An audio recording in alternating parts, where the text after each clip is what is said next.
Hey everyone, welcome back. I'm Courtney Flagg, Cozy Mystery author, and today is our last day of going over the Preptober Trellis Method, and I am talking about plot and theme.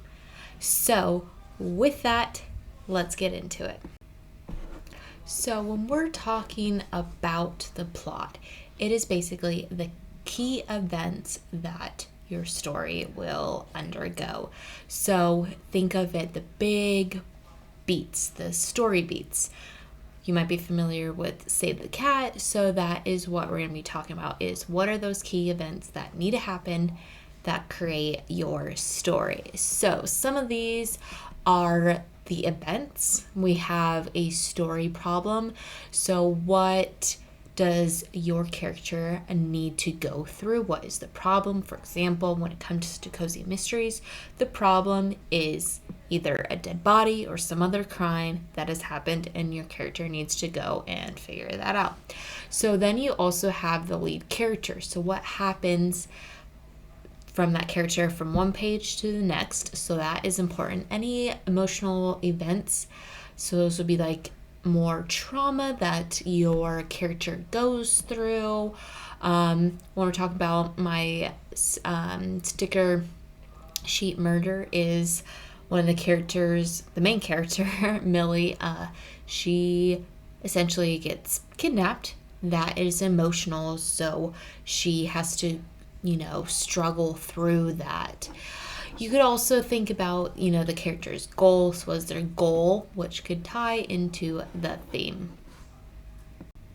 The plot is also related to the theme in a way. So you have your external theme, which is more related to the plot. So for mysteries, it's normally about justice versus injustice, good versus bad. That is the theme.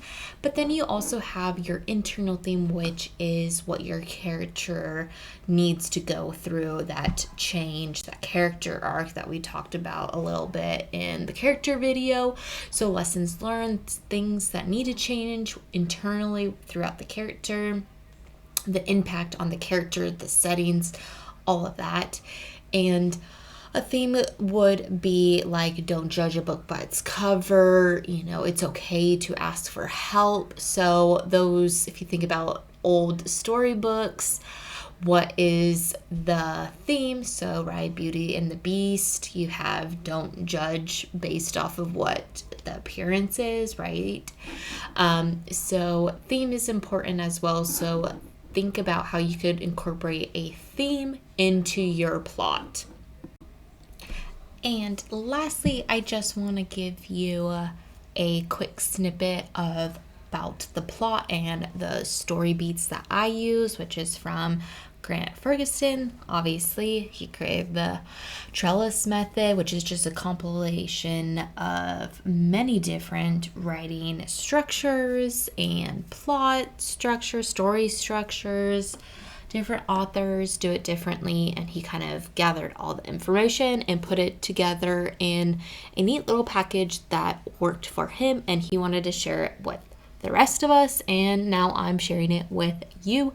So you have the ones that are highlighted in red are like the key story spine, which would be your key plot points. So you have the hook, the setup, the trigger, thrust into 2, midpoint, plunge into 3, climax, and resolution. They have different names, so it can be a little confusing, but I just wanted to kind of throw this on the board so you would be able to visually see it as well. And that is it for the plot. I hope you guys enjoyed kind of just the rundown of the different story beats and what you need to include to make a plot, and also how that impacts your theme through your character's internal as well as the external theme. So I hope you guys had a great Preptober, and happy NaNoWriMo. Bye!